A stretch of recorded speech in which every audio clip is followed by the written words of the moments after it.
আজি ৰাতিপুৱাৰ পৰা ভিডিঅ'টো আৰম্ভ কৰিছোঁ কাৰণ ৰাতিপুৱাৰ পৰা ঘৰ সাৰা ভিডিঅ' দিছোঁ কাৰণ সোনকালেকে ধান ৰুবলৈ যাম বুলি ভাবিছিলোঁ কিন্তু উঠিম বুলি ভাবিছিলোঁ সোনকালে কিন্তু নহলগৈ উঠিছিলোঁ 3টা বাজিত আন্ধাৰ হৈ থকা দেখি অলপমান শুই দিলোঁ একেবাৰে 5টা বাজিলে ইফালে আকৌ ধান লগাবলৈ আহিছোঁ এতিয়া ঘৰতে বাৰু লোকৰ ঘৰতে নহয় দে চাওকচোন কঠিয়াখিনি ইফালে আকৌ ধান ৰুই আহিয়ে গাহৰি কাৰণে দানা বনাইছোঁ অমিতা আৰু চাউল দি দানা বনাই দিছোঁ এই চাওকচোন কিমান কষ্ট পথাৰৰ পৰা আহি আকৌ গাহৰি কাৰণে দানা বনাব লাগে আৰু ইফালে আকৌ মই কঠিয়া ঘুলিবলৈ গ'লো গা পা ধুই কৰি লৈ কঠিয়া ঘুলিব গ'লো আকৌ এবাৰ এয়া চাওক কঠিয়া ঘুলি আছোঁ ঘৰৰে বেলেগৰ বাৰু নহয় কঠিয়াখিনি ঘুলি কৰি লৈ আৰু এতিয়া ঘৰলৈ যাবলৈ ওলাইছে সন্ধিয়া হৈ গ'ল ইফালে চাবতে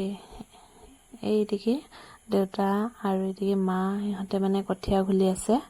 আৰু মই কেইটা কঠিয়া ঘুলিলো তাকে আপোনালোকক দেখাই দিম মই আহিছোঁ 4টা বজাত কাম বন কৰি এয়া চাওকচোন মই কেইটা কঠিয়া ঘুলিছোঁ আজি পানী নাই যোৱাকালি পানী মাৰটো শুকাই গ'ল বহুত কষ্ট হৈছে কঠিয়াটো উঠাবলৈ ইফালে যাবলৈ ওলাইছোঁ সন্ধিয়া হৈ গ'ল আৰু আমাৰ যেহেতু বাইক এখন আছে এইখন হৈছে আমাৰ বাইকখন এটা নিবলৈ আহিছে বাইকখন মই গাহৰি কাৰণে দানা